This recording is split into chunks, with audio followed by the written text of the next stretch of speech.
हर हर महादेव। सावन सोमवार व्रत कथा। एक साहूकार था जो भगवान शिव का अनन्य भक्त था। उसके पास धन धान किसी भी चीज़ की कमी नहीं थी, लेकिन उसकी कोई संतान नहीं थी। वह इसी कामना को लेकर रोज़ शिव जी के मंदिर जाकर दीपक जलाता था। उसके इस भक्ति भाव को देखकर एक दिन माता पार्वती ने शिव जी से कहा कि प्रभु, यह साहूकार आपका अनन्य भक्त है, इसको किसी बात का कष्ट है तो आपको अवश्य दूर करना चाहिए। शिव जी बोले, हे पार्वती, इस साहूकार के पास पुत्र नहीं है और वह इसी से दुखी रहता है। माता पार्वती कहती हैं कि हे ईश्वर, कृपा करके इसे पुत्र का वरदान दे दीजिए। तब भोलेनाथ ने कहा, हे पार्वती, साहूकार के भाग में पुत्र का योग नहीं है। ऐसे में अगर इसे पुत्र की प्राप्ति का वरदान मिल गया तो यह केवल 12 वर्ष की आयु तक जीवित रहेगा। यह सुनने के बाद भी माता पार्वती ने कहा, हे प्रभु, आपको इस साहूकार को पुत्र देना ही होगा, अन्यथा भक्त क्यों आपकी सेवा पूजा करेंगे। माता के बार बार कहने से भोलेनाथ ने साहूकार को पुत्र का वरदान दिया, लेकिन यह भी कहा कि यह पुत्र केवल 12 वर्ष तक ही जीवित रहेगा। साहूकार यह सब बातें सुन रहा था, इसलिए उसे ना तो खुशी हुई और ना दुख। वह पहले की तरह भोलेनाथ की पूजा अर्चना करता रहा। उधर से ठानी गर्भवती हुई और 9वें महीने उसे सुंदर से बालक की प्राप्ति हुई। परिवार में बहुत हर्षोल्लास मनाया गया, लेकिन साहूकार पहले की तरह रहा और उसने 12 वर्ष की आयु का जिक्र किसी से भी नहीं किया।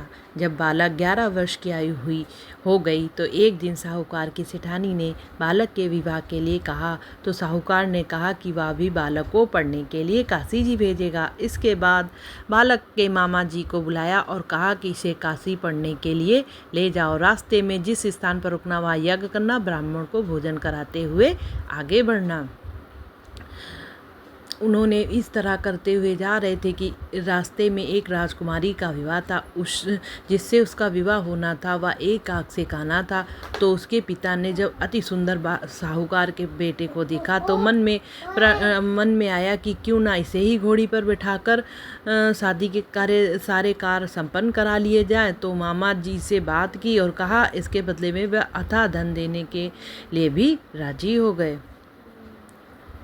इसके बाद साहूकार का बेटा विवाह की वेदी पर बैठा और जब विवाह कार्य संपन्न हो गया तो जाने से पहले उसने राजकुमारी की चुंदरी के पल्ले पर लिखा कि तेरा विवाह तो मेरे साथ हुआ है, लेकिन जिस राजकुमार के साथ भेजेंगे वह तो एक आँख से काना है। इसके बाद वह अपने मामा के साथ काशी के लिए चला गया। उधर जब राजकुमार ने अपनी चुंदरी पर लिखा हुआ पाया तो उसने राजकुमार के साथ जाने से मना कर दिया। तो राजा ने भी अपनी पुत्री को बारात के साथ विदा नहीं किया। बारात वापस लौट गई और उधर मामा और भांजे काशी को पहुंच गए। एक दिन जब मामा ने यज्ञ रचा रखा था और भांजा बहुत देर तक नहीं आया तो मामा ने अंदर जाकर देखा तो भांजे के प्राण निकल चुके थे। वह बहुत परेशान हुए, लेकिन सोचा कि अभी रोना पीटना मचाया तो ब्राह्मण चले जाएंगे और यज्ञ का कार्य अधूरा रह जाएगा। जब यज्ञ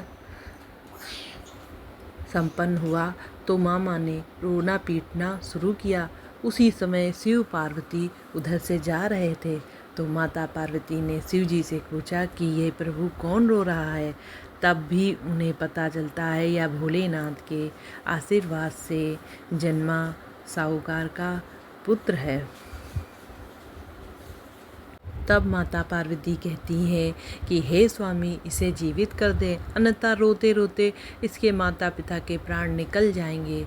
तब भोलेनाथ ने कहा, हे पार्वती, इसकी आयु इतनी ही सी थी सो भोग चुका है। लेकिन माँ के बार बार आग्रह करने पर भोलेनाथ ने उसे जीवित कर दिया। लड़का ओम नमः शिवाय कहते हुए उठा और मामा भांजे दोनों ने ईश्वर को धन्यवाद दिया और अपनी नगरी की ओर लौटे। रास्ते में वही नगर पड़ा और राजकुमारी ने उसे पहचान लिया।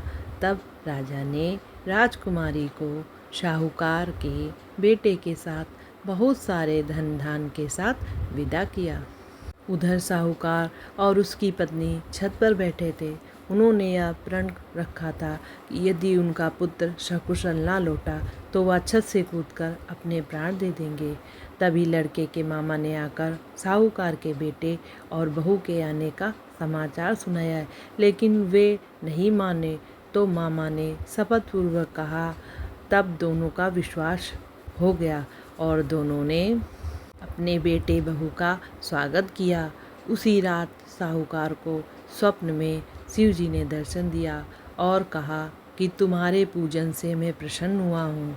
इसी प्रकार जो भी व्यक्ति इस कथा को पढ़ेगा सुनेगा उसके समस्त दुख दूर हो जाएंगे और वह मनोवांछित सभी मनोकामनाओं की उसकी पूर्ति होगी। तो बोलो प्रेम से ओम नमः शिवाय। जय भोलेनाथ। हर हर महादेव। श्री शिवाय नमस्तुभ्यम। हर हर महादेव। धन्यवाद।